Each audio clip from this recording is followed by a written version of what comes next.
እና መረጃው ምንድነው? ወደ 900 የሚደርሱ ሰዎች ታስረዋል። እነዚህ ሰዎች የታሰሩት አብዛኞቹ ፋኖች ናችሁ በሚል ነው። ከ300 በላይ የሚሆኑት ከነሱ ቁጥር በትንሽ አነስ ደግሞ የሚሉት ኤርትራውያን ናቸው። ከዛን ሸኔዎች ደግሞ የተባሉ ደግሞ አሉ። እንደዚሁም የቲዲኤፍ ደግሞ አባላት ደግሞ አሉ። በቅደም ተከተል ነው፣ በቁጥራቸው ብዛት ነው ቅደም ተከተሉ። ወደ 900 የሚደርሱ እና ከተማዋን ሲገልጻት ይሄ የሰላምና ጸጥታ አስተዳደር ቢሮ ከተማዋ የተለያየ ፍላጎት ያላቸው የሽብር እና የጽንፈኛ ኃይሎች እኩል ዓላማቸውን ለማሳካት የሚረባረቡባት ከተማ ሆናለች በሚል ምንም እንኳን ሰላምና ጸጥታ ያለ ቢሆንም ነገር ግን ቅድም የጠቀስኳቸው ፋኖች የኤርትራ ተላላኪዎች ነው የሚባለው የኤርትራ ሰላዮች ኤርትራውያን ማለት ነው፣ ሸኔዎች እንደዚሁም የቲዲኤፍ አባላት ከተማዋን ምን ለማለት እኩል ዓላማቸውን ለማሳካት የሚረባረቡባት ከተማ ሆናለች የሚል እና ይሄ ቀላል መረጃ አይደለም። በጣም ትልቅ መረጃ ነው። ትልቅ መረጃ ነው። ነገሩ እውነት ነው ወይ ካላችሁኝ እውነት የመሆን እድል አለው። እውነት የመሆን እድል አለው። እነዚህ የተጠቀሱ አካላቶች አመራሮቻቸውንም አክቲቪስቶቻቸውንም የነሱ የሚዲያ ሰዎችንም ጭምር ተሰሙ አንድ ላይ ስለመስራት እና ዋነኛ ጠላት የሚሉት የጠቅላይ ሚኒስትሩ አስተዳደር ላይ ማተኮር እንዳለባቸው ሲናገሩ ትሰማላችሁ። ይሄ ንግግር እስካለ ጊዜ ድረስ ወጪውን በጣም ሊቀንስ በሚችል አነስተኛ ኦፕሬሽኖች ይሄንን ስርዓት ማውረድ የሚችሉበትን እድል ቢሞክሩ ወይም ሊሞክሩ እንደሚችሉ ይጠበቃል። እነዚህ ሰዎች ናቸው እያልኩኝ ሳይሆን የታሰሩት ሰዎች ናቸው እያልኩኝ ሳይሆን ነገር ግን የተጠቀሱት ኃይሎች ከተማዋን ማዕከል አድርገው ሊሰሩ ይችላሉ። የታሰሩት ሰዎች ይሄ ስም ተሰጥቷቸው ታስረውም ሊሆን ይችላል። ግን እነዚህ ኃይሎች ግን የተጠቀሱት ኃይሎች የፋኖችም ጦርነት ውስጥ ነው ያሉት። የኤርትራ መንግስትም የኦላ ሸኔ የሚሉት እነሱ የቲዲኤፍ አባላትም እንደዚሁ ይሄ እንትን አላቸው። ባይሆን በጣም የገረመኝ በተወሰነ ደረጃ የቲዲኤፍ አባላት ነው ከዚህ አካል ጋር ስምምነት አለው መንግስት ስምምነት አለው እና ይሄ ሁለተኛ ክሱ ነው። ባለፈው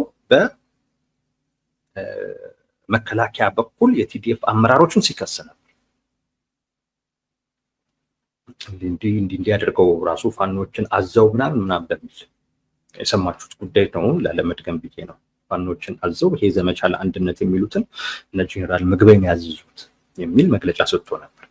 አሁን ደግሞ የቲዲኤፍ አባላት ደግሞ እንደዚሁ እኩል ዓላማ ይዘው ከተማ ውስጥ ከሌሎች ኃይሎች ጋር አብረው እየሰሩ ነው ደግሞ የሚል ሁለተኛ ክስ ነው።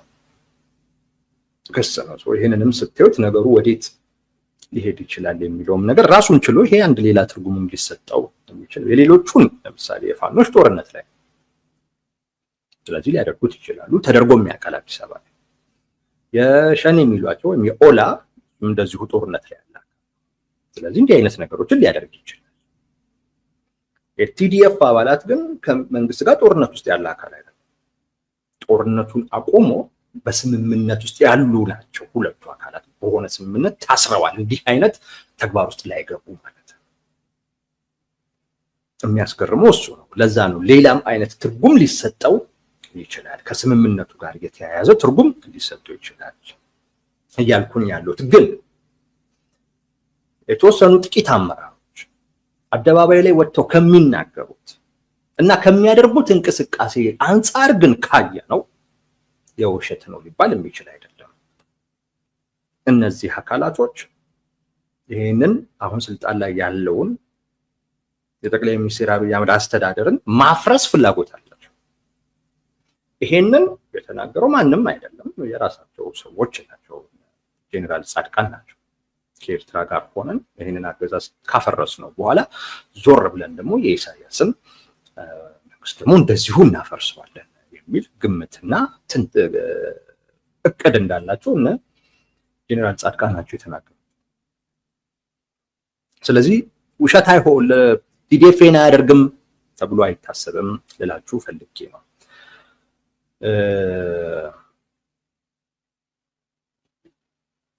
እየነገሩን ያሉትን ነገሮች ላይ እናተኩር። ሰዎቹ በማንነታቸውም ጭምር ሊሆን ይችላል የታሰሩት።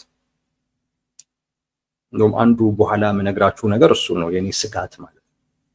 አማሮቹን ዝም ብሎ አስሮ ፋኖች ናቸው፣ ኦሮሞቹን አስሮ ሸኔዎች ናቸው፣ ኤርትራውያንን አስሮ የኤርትራ ሰላዮች ናቸው፣ ትግራውያንን አስሮ የቲዲኤፍ አባል ናቸው ሊባል ይችላል። እኔ ግን እየነገርኳችሁ ያሉት ኃይሎቹ የተጠቀሱት የፖለቲካ ኃይሎች ከተማው ውስጥ ይህንን መንግስት ሊጥል የሚችል እንቅስቃሴ እንዲፈጠር የሆነ አይነት ስራ አይሰሩም፣ የሆነ አይነት እቅድ አያቅዱም ተብሎ ግን አይታሰብም። እሱ ሊታሰብ የሚችለው ከነዚህ ኃይሎች ጋር መልካም ግንኙነት አለው ተብሎ ከታሰበ ነው የብልጽግና። ስለዚህ መልካም ግንኙነት የለውም፣ በጦርነት ውስጥ ነው ያለው ከነዚህ አካላት ጋር። በጦርነት ውስጥ እስካለ ጊዜ ድረስ እሱም እነሱን ለማጥፋት መስራታቸው የማይቀር ስለሆነ ከተማ ውስጥ መንግስትን ሊያፈርስ የሚችል ሁከት፣ ብጥብጥ ሊፈጥር የሚችል የሆነ አይነት ኦፕሬሽን ስለመስራት አያስቡም ተብሎ አይታሰብም። ለእውነት የመሆን እድል አለው ነው። ኃይሎቹ ያንን ያደርጋሉ፣ ምን እድል አለው ነው፣ ሊያደርጉትም ይችላሉ። አንዳንዶቹም በቅርብ ጊዜ ሁሉ በቃ ጠብቁን ዘመቻ 4 ኪሎ እያሉ እንትን ሲሉ አይቻለሁ። እየነገሩን ያሉት አንደኛው እነሱ ሊነግሩ የፈለጉት ነገር የደህንነት መዋቅራችን አስተማማኝ ነው የሚል ነው።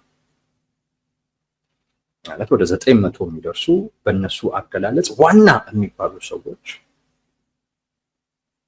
ራሳቸውን ቀይረው ሰርገው የገቡ ናቸው፣ በክትትል የያዝናቸው የሚል ነው። የደህንነት መዋቅራችን ከተማዋን የሚጠብቀው የደህንነት መዋቅር አስተማማኝ ነው፣ ጠንካራ ነው፣ ንቁ ነው፣ እንደዚህ ሊሉን ነው እየፈለጉ ያሉት። እና ዘሴም ታይም ግን የነገሩን ደግሞ ሌላም ነገር አለ። እንግዲህ ተመልከቱ፣ የኤርትራ መንግስት አስርጎ የሚያስገባቸው የራሱ ሰዎች፣ ፋኖች አስርገው የሚያስገቧቸው የራሳቸው ሰዎች፣ የትግራይ ኃይሎች አስርገው የሚያስገቧቸው የራሳቸው ሰዎች፣ የኦላ እንደዚሁ አስርገው የሚያስገቧቸው የራሳቸው ሰዎች። አያስፈራም? የሆነ ትንሽ የሚያስፈራ ነገር አለው። የሆነ አንድ ኃይል አይደለም የተጠቀሰው፣ አንድ የሀገር መንግስት አለ፣ አንድ ሙሉ ክልል የተቆጣጠረ አለ፣ አንድ ደግሞ ገጠራማ ምናምን የሚባሉ አካባቢዎችን እንደዚህ በደንብ የተቆጣጠረ አለ የታመነለት።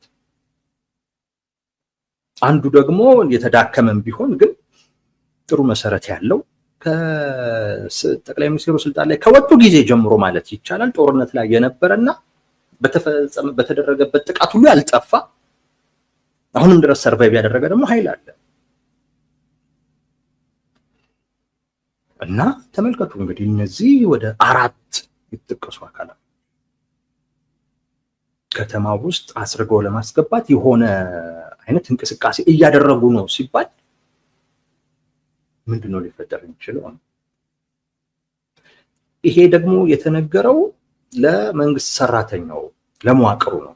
ቅርብ ጊዜ የብርቱካን ዶክመንተሪ ነበርና ኢቢሲ ያስተላለፈው ላይ የተባበሯት የመንግስት መዋቅር ውስጥ የሚሰሩ ሰራተኞቹ ነበሩ። ሰራተኛው ራሱ በዚህ የሚጠረጠር ነው። በዛ አይነት ነገር መዋቅሩ ውስጥ ሁሉ አሉ እነዚህ ሰዎች የመንግስት መዋቅር ውስጥ። የብልጽግና መንግስት ደግሞ ትኩረቱን ካያችሁት አብዛኛው የዜጎች ደህንነት ላይ አይደለም። ለዜጎች የሚሰጠው ትኩረት አናሳ ነው። የዜጎችን ደህንነት በማስጠበቅ ረገድ ቀድሞ መረጃ ደርሶት ሊፈጸም የታሰበውን ነገር በመከላከል ረገድ ያለው ኤክስፒሪየንስ ደካማ የሚያስብለው ነው። ይሄንን ስታዩ የነዚህ 4 አካላት ደግሞ አንድ ጉዳይ ላይ ትኩረት አድርገው መስራት ስታዩ የሆነ አይነት ሽብር ይፈጥራል። ሚካድ አይደለም ይሄ። ሌላው ሊያስተላልፉት የፈለጉት መልእክት ይሄ ጠፍቷቸው አይደለም። ይሄን ስንናገር የሚታየው የመዋቅራችን ጥንካሬ ብቻ ሳይሆን የሆኑ 4 ኃይሎች ሀገር የያዘ ክልል የያዘ አብዛኛውን ገጠራማ አካባቢ የያዘ 6-7 ዓመት በጦርነት ሂደት ውስጥ ሰርቫይቭ ያደረገ ኃይሎች አንድ ቦታ ላይ ትኩረት አድርገው ከተማው ውስጥ አዲስ አበባ ላይ እየሰሩ ነው የሚለውን መልእክት እንደሚተላለፍ ያውቃል። ወደ 900 ያዘን ቀላል ቁጥር እኮ አይደለም፣ ብዙ ነው። ወደ 900 ሰው ማለት ቀላል አይደለም። የሆነ ሁከት ግርግር ለመፍጠር ጥቂት ሰዎች በቂ ናቸው። እኔ ሰማያዊ ፓርቲ ውስጥ ተሳትፎ ነበረኝ እና ያው ሁከት ግርግር በመፍጠር ተሳትፍ ያለው እያልኳችሁ አይደለም፣ ግን እንዲህ አይነት ነገሮች አውቃለሁ ነው የምላችሁ። ሁከት ብጥብጥ የተፈጠሩባቸውን አጋጣሚዎች አስታውሳለሁ። በጣም ጥቂት ሰዎች ናቸው የሚፈጥሯቸው። ፖለቲካ ውስጥ ተሳትፎ የሚያደርግ ሰው ያውቀዋል በደንብ። አንዴ ለምሳሌ የሆነ ጊዜ 2007 ላይ ሊቢያ ላይ ወደ ኢትዮጵያኖች ታርደው ነበርና በጣም ከፍተኛ ቁጣ ፈጥሮ ነበር እና መንግስትም ያለ ወትሮ ያንን አይነት ስሜት ለመጋራት መስቀል አደባባይ ላይ ሰልፍ ጠርቶ እና እዛ ሰልፍ ላይ ተገኝቼ በደንብ ነገሮችን ታዘብ ነበር፣ በደንብ አይ ነበር። ያ ሰልፍ ወደ ሌላ አይነት አቅጣጫ ሄደ። ያ ግን የሆነው ሁሉም ሰው ስላደረገው አይደለም፣ የተወሰኑ ጥቂት ሰዎች ስላደረጉት። ምናልባት ፖሊሶች ሊሆኑ አንዱ ፖሊስ አንዱን ሲመታ ሊሆን ይችላል። እንደዛ አይነት ነገር የሚፈጠረው ግርግር፣ ሁከት የሚፈጠረው በትንሽዬ አጋጣሚ ወይም በሁለት ሰዎች እንደዚህ ነው ሊሆን ይችላል እና ወደ ሌላ አቅጣጫ ሁሉ ሄዶ በወቅቱ ንግግር የሚያደርጉት ጠቅላይ ሚኒስትር ኃይለማርያም ደሳለኝ ነበሩ። ንግግራቸውን ሁሉ አቋርጠው ነው እና እሱ የተፈጠረው እንግዲህ ሰውን የከበበ ፌደራል ነበር።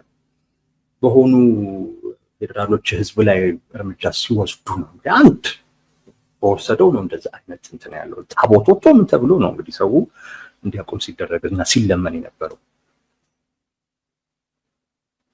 900 ሰው ማለት ብዙ ነው ልላችሁ ፈልጌ ነው። በጣም ብዙ ነው። የሰለጠነ ነው። ምናልባትም የታጠቀም ሁሉ ሊሆን ይችላል እና በዚህ ውስጥ እየነገሩን ያለው ነገር ፍርሃትም የሚለቅ ነው፣ ሽብርም ነው እየነገሩን ያሉት። ጥንካሬያቸውን ብቻ አይደለም ሽብር ሁሉ ነው እየነገሩን ያሉት እና እሱ ነው ትንሽ ኢንተረስትድ ያደረገኝ። ምንድን ነው ይህን ሽብር መንዛት ለምንድን ነው ያስፈልገው? ማለት ህዝቡ እንዲያውቀው ማድረግ የተፈለገው፣ የመንግስት መዋቅር እንዲያውቀው የተፈለገው ለምንድን ነው? ግልጽ ነው። አንደኛው ነገር ሰው ፍርሃት ውስጥ ሽብር ውስጥ እንዲገባ ነው። ፍርሃት ውስጥ ሽብር ውስጥ የገባ ሰው ጸጥ ለጥ ይላል። ሰውን ጸጥ ለጥ ማድረግ ተፈልጓል። ጸጥ ለጥ እንደ አዲስ አበባ የሁሉም ነገር እንቅስቃሴ ማዕከል፣ የፖለቲካ ማዕከል ነች አዲስ አበባ። ተመልከቱ፣ በየክልሉ ጦርነት አለ። እነዛ አይነት ጦርነቶች በተወሰነ መጠን አዲስ አበባ ላይ መጥተው ቢሆን ኖሮ ሌላ ጉዳይ ነበር የሚፈጠረው። ሌላ ጉዳይ።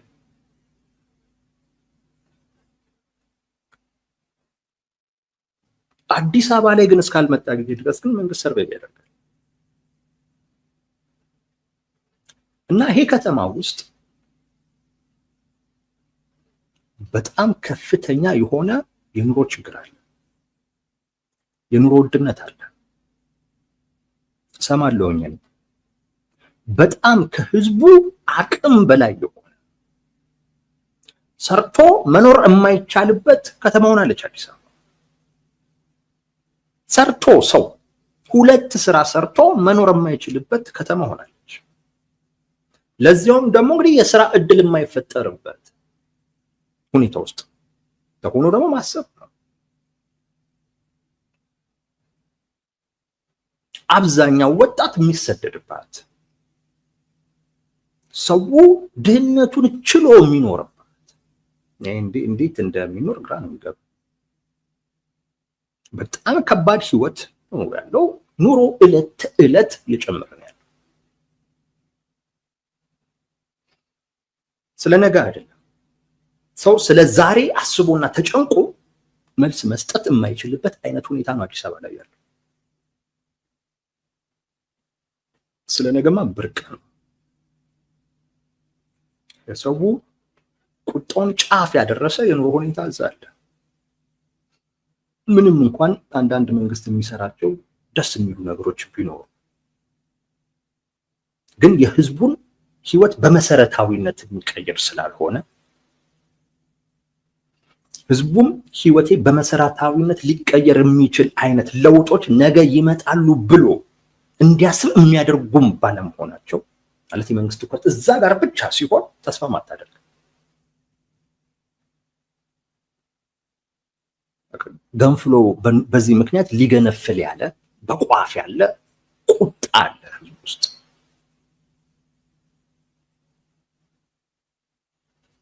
በዛው መልኩ ደግሞ ከፍተኛ ሊባል የሚችል ሙስና፣ ዝርፊያ በመንግስት ከባድ የመልካም አስተዳደር እጦት አለ። ምንም ነገር ሳትከፍል አታገኝ። ምክንያቱም አገልግሎቱን የሚሰጥህ አካል ራሱ አገልግሎት መስጠቱን እንደ አንድ የገቢ ምንጭ መቁጠር ጀምሯል እና ግልጽ ነው፣ በግልጽ ነው የምትጠየቀው። ሙስና እንደ ድሮ ሸፈንፈን ያለ አይደለም፣ እንደ ነውርም አይደለም። በግልጽ ዋጋው ተነግሮ ነው እንጂ እንደው እንዲሸፍንህም የምትሰጠውም አይደለም። ታይቶ ነው፣ አረጋግጠው መጠኑን ቆጥረው ነው አገልግሎቱ የሚሰጠው። ሰው እንዲህ አይነት ሁኔታ ውስጥ ነው ያለው።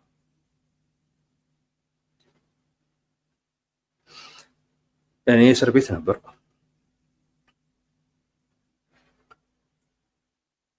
ያለህ ሰው ከሆንክ ወንጀል ይሰጣል፣ ትሸለማለህ።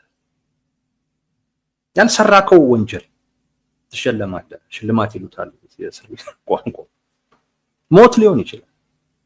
ገሏል ተብለህ ያን ክስ ትሸለማለህ። ለምንም አይደለም። በቃ ለድርድር ሲያመቻቹ ሲያስቀምጡ ነው። ብዙ ወንጀለኞቹ ያልተያዙባቸው ኬዞች አሉ፣ ፋይሎች አሉ። አንዱን ፋይል መዘው ትሸለማለህ። እዚህ ድረስ ደርሷል። በቃ በዚህ ነው የሆነ ያህል ብር ከፍለህ ልትወጣ የምትችል። እነዚህ ደግሞ እስሮች ደግሞ በተለይ እንደዚህ አይነት ወቅታዊ ነው የሚባሉት። ወቅታዊ ደግሞ በጣም ገንዘብ ማግኛ ናቸው። በቃ ዝም ብሎ አስረው ድርድር ነው የሚያቀርቡት። ይሄን ያህል ክፍል ይወጣል። ይሄ ሰውን አማሮታል በብዙ ነገር። እውነት ለመናገር የአዲስ አበባ ሰው ተማሯል። ባሉት አንዳንድ በሚታዩ ነገሮች ደስተኛ ቢሆንም ግን ህይወቱ በመሰረታዊነት አሽቆለቆለ እንጂ አልተቀየረም፣ አልተለወጠም። ከዚሁ ጋር ደግሞ ተደምሮ ደግሞ የተረኞች ደግሞ ባህሪ ደግሞ አለ። ማትችሉት ሰው በእንደዚህ አይነት ድህነት ውስጥ በእንደዚህ አይነት ችግር ውስጥ ደግሞ እየማቀቀ ተረኛ ተጠቃሚንን ደግሞ የሚሉ ሰዎች በአደባባይ የሚያሳዩት አክት ደግሞ ሌላ ቃጠሎ ነው የሚፈጥረው። ሌላ ቃጠሎ ይውጣልህ የሚመስል አይነት ነገር ስሰማ አንዳንዴ እንደው ምን አለ ቢረጋጉ። እነዛኞቹ እንኳን እኮ እንዲህ ለመሆን ቢያንስ 20 ምናምን ዓመት ቆይተዋል። የነዚህ ያፈጠኑት የሚል ነገር አለ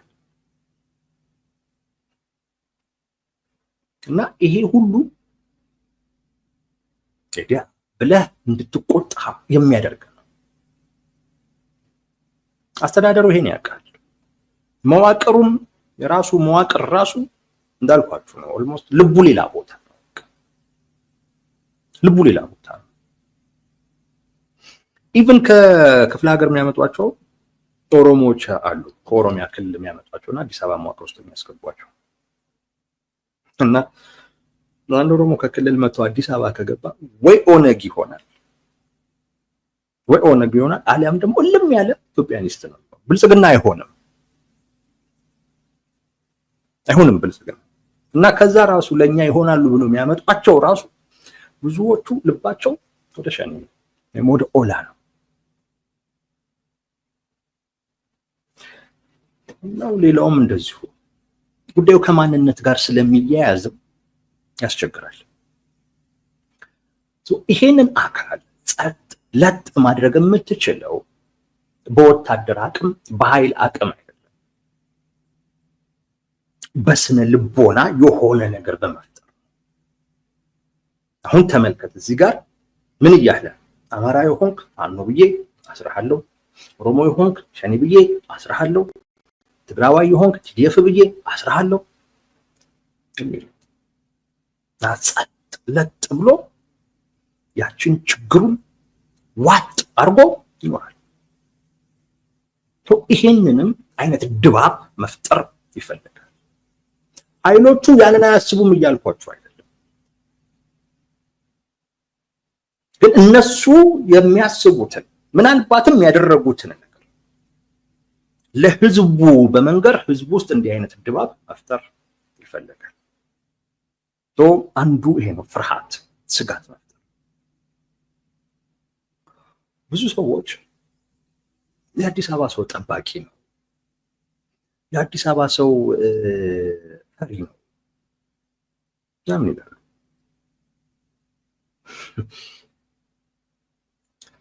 በነገራችን ላይ የአዲስ አበባ ሰው ወደ አደባባይ እንዳይወጣ፣ ብሶቱን እንዳይገልጽ ትግራይ ላይ ያለ የጦር እንቅስቃሴ፣ አማራ ክልል ላይ ያለ የጦር እንቅስቃሴ፣ ኦሮሚያ ክልል ላይ ያለ የጦር እንቅስቃሴ ተጽዕኖ ያደርጋል። ይሄ ለዛ ተጽዕኖ አንዱ ማሳያ ነው። የትጥቅ እንቅስቃሴ በተለያዩ አካባቢዎች ላይ ሲኖር ሰላማዊ ድምጾች ይታፈናል፣ ሰላማዊ እንቅስቃሴዎች ይታፈናል። በሁለት ምክንያት፣ አንደኛው ከነዚህ ኃይሎች ጋር ተያይዤ ልታይ ይችላል፣ ሁለተኛ ነገር መንግስት ጦርነት ውስጥ ነኝና የትኛውንም አይነት እርምጃ መውሰድ እችላለሁ የሚል ያልተጻፈ አይነት እርምጃ የመውሰድ በቃ ሌጂቲሜት ነኝ የሚል አይነት አቀራረብ መቅረብ የሚችልበትን እድል ስለሚፈጥር እና ገጠር ላይ የምታደርገው የትጥቅ እንቅስቃሴ እሱን አዲስ አበባ ላይ በሰላማዊ መንገድ እንዳይንቀሳቀስ እንቅፋት ያደርግበታል።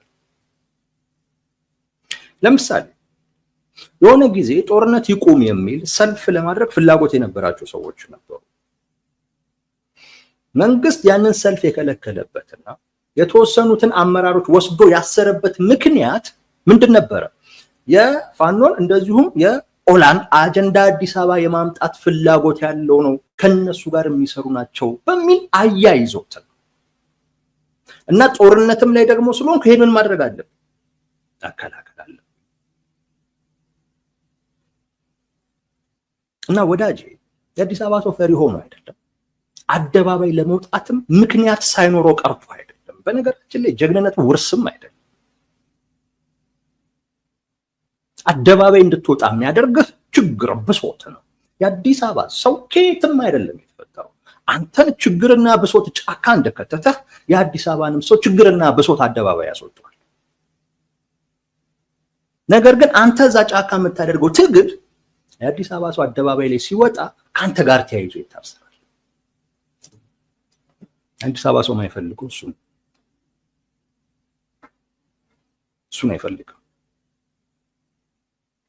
ማይፈልገው ስለሚጠላው ሳይሆን ስላልሆነው አይደለም። እሱ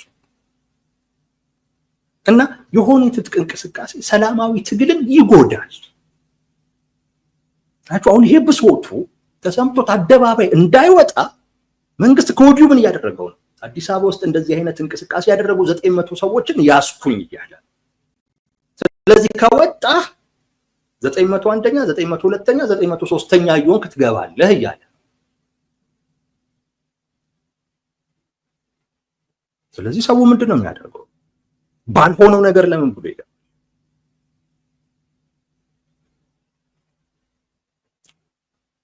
አንዳንዶቻችሁ ስለ ፋኖ ምን አገባ ስለ ምናምን አገባ ስትሉኝ እሰማለሁ። እንዴት ያገባል? ይኸው ወይ የሚረባ እንቅስቃሴ አታደርግ፣ የማይረባ እንቅስቃሴ እያደረግ ሰላማዊ ትግል መደረግ የሚችልበትን እድል ትዘጋለህ። ከዛን አንተ የማይረባ እንቅስቃሴ ደግሞ ውጤት ሲያሳጣህ የአዲስ አበባ ሰው ፈሪ ነው ትላለህ። የአዲስ አበባ ሰው ወጥቶ በአንተ ስም እንዲሞትልህ ከአንተ ጋር ተያይዞ እንዲታሰርልህ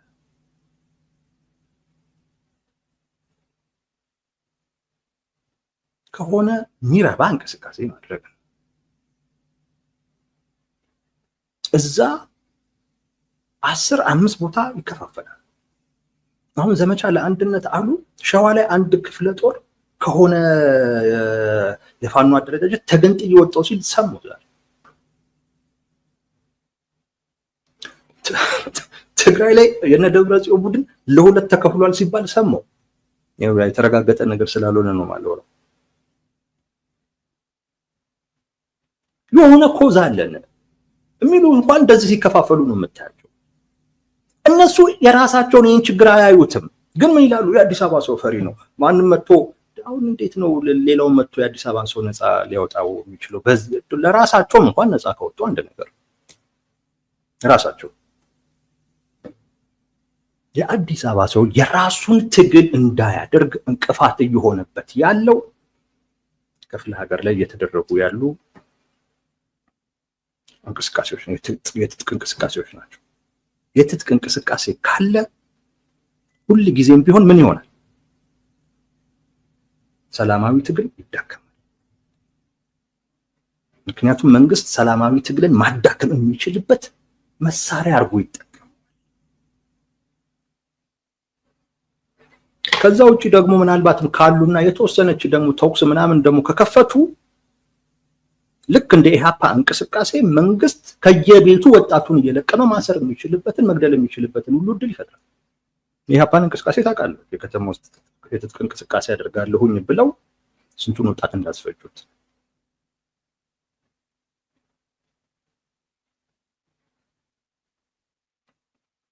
የፖለቲካ ማዕከል ስለሆነች ከዚህም ከዛም እየመጡ አዲስ አበባ ውስጥ ለትግል የማይመች አይነት ሁኔታ የሚፈጥሩት ራሱ ከዛ የሚመጡ ሰዎች ከአዲስ አበባ ውጪ ሆነው ትግል እናደርጋለን የሚሉ አካላቶች መጥተው አዲስ አበባ ውስጥ የሚያደርጉት እንቅስቃሴ ነው የአዲስ አበባ ልጅ ለራሱ በሚመጥነው አይነት መልኩ ወደ ትግል እንዳይገባ እንቅፋት እየሆነ ያለው እንጂ ችግር ካለ ማንኛውም ሰው የአዲስ አበባ ሰው ስለሆንክ አይደለም፣ የሌላ አካባቢ ሰው ስለሆንክ አይደለም፣ ማንኛውም ሰው ችግር አደባባይ ያስወጣዋል።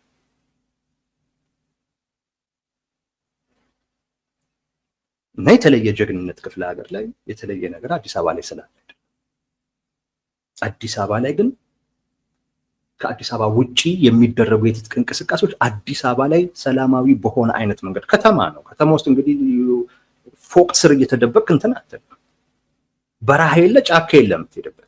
ልታደርግ የምትችለው ከተማውን የሚመጥን ነው። የከተማውን ስነ ልቦና የሚመጥን አይነት ትግል ነው። ሰላማዊ ትግል ነው። ሰልፍ ነው።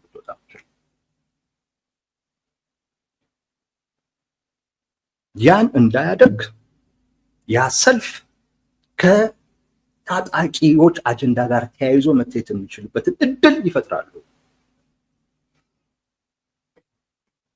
ስለምትፈጥሩ ተውት አይባልም። እነሱም ደግሞ በመሰላቸው መንገድ ይታገሉ። ኦኬ፣ ግን የአዲስ አበባ ሰው ጠባቂ ነው ምናምን እና ታዲያ ምን ያድርግ? የአዲስ አበባ ሰው እንዲወጣ ምቹ ሁኔታ መፍጠር ያስፈልጋል። ያ ግን በሌለበት አይነት ሁኔታ ከወጣ ይገደላል። ምንድነው ፋኖ ነው ይባላል። ምንድነው የኤርትራ ተላላኪ ነው ይባላል። ምንድነው ሸኔ ነው ይባላል። ምንድነው የቲዲኤፍ አባል ነው ይባላል። ደመከልብ ሆነ ባልሆነው ነገር እና ፍርሃት አይደለም የአዲስ አበባን ሰው ዝም ያስባለው። ፍርሃቱንማ እንዲያሸንፍ የሚያደርግ በቂ ችግር ተሸክሟል። በቂ ችግር። በነገራችን ላይ ችግር ነው ለሁሉም ነገር መፍትሄ እንድታመጣ ግፊት የሚያደርገው። የአዲስ አበባ ሰው ነው። ችግር ማንኛውንም ሰው ለመፍትሄ ይገፋዋል። ስለዚህ አዲስ አበባም ሰው ይገፋል። ነገር ግን ከአዲስ አበባ ውጪ የሚደረጉ የትጥቅ እንቅስቃሴዎች አዲስ አበባ ላይ አዲስ አበባን የሚመጥን ትግል ለማድረግ የማይመች ሁኔታ በመፍጠሩ ምክንያት የቻለ ጥሎ ይወጣል፣ ያልቻለ ዝም ይላል፣ ጥሎ ይኖራል። አሁን ደግሞ መንግስት እንዲህ አይነት ነገር እየፈጠረ ነው ያለው። ከዚህ ጋር አያይዤ አይቼዋለሁ። በአንድ በኩል አዲስ አበባ ውስጥ የማይቀር ነው። በነገራችን ላይ ሰው ተሸክሞ ከበቂውም በላይ ሲሆን ራሱ ችግሩ ያወራል። ራሱ ችግሩ ገንፍሎ ይወጣል። ተጠባቂ ነው። መንግስት በእንደዚህ አይነት መንገድ ሊያፈነው እየሞከረ ነው። አንዱ እሱ ነው። ሁለተኛው እንዳልኳችሁ እነዛ ኃይሎች ማሰባቸው አይቀርም። የሆነም ነገር መሞከራቸው የማይቀር ነው። መንግስትም ሁሌም እየተከላከለ አይኖርም።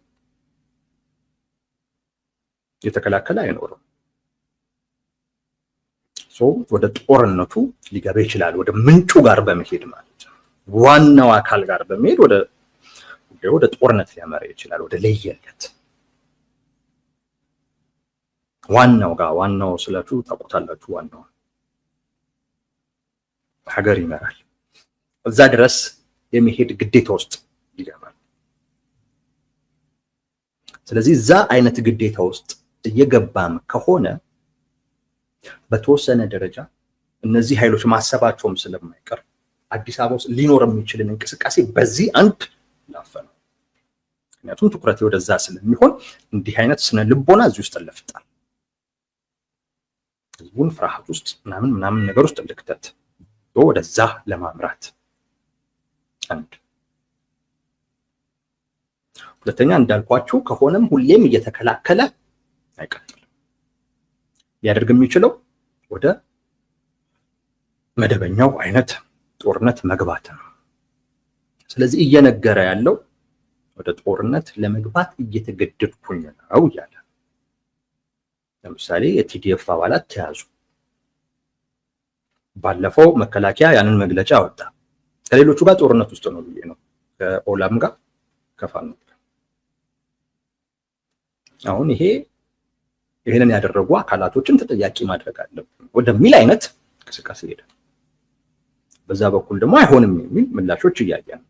ስለዚህ ነገሩ ወደ ኃይል ሄዱ የማይቀር ነውና አንድ ምክንያት ሆኖ ይቀርባል። ለአይቀሬው ጦርነት ዝግጅት አድርገን ልንወስደው እንችላለን። የኤርትራ ሰላዮች ኤርትራ መንግስት የላካቸው አካላት ይሄም ከኤርትራ መንግስት ጋር ጦርነት ውስጥ ለመግባት ሌላ ምክንያት ነው።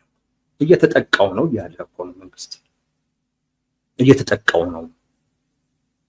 ስለዚህ ዝም ብዬ አላይ ያለ ነውና ለአይቀሬው ጦርነት ዝግጅት ተደርጎ ሊወሰድ ይችላል። አይቀሬ ነው እያልኩኝ ያለሁት እንዲህ የተጠቃ መንግስት የተጠቃው ነው እያለ ከሆነ አይቀርም ማለት ነው። የተከላከለ እድሜ ልኩን ሊኖር አይችልም ማለት ነው።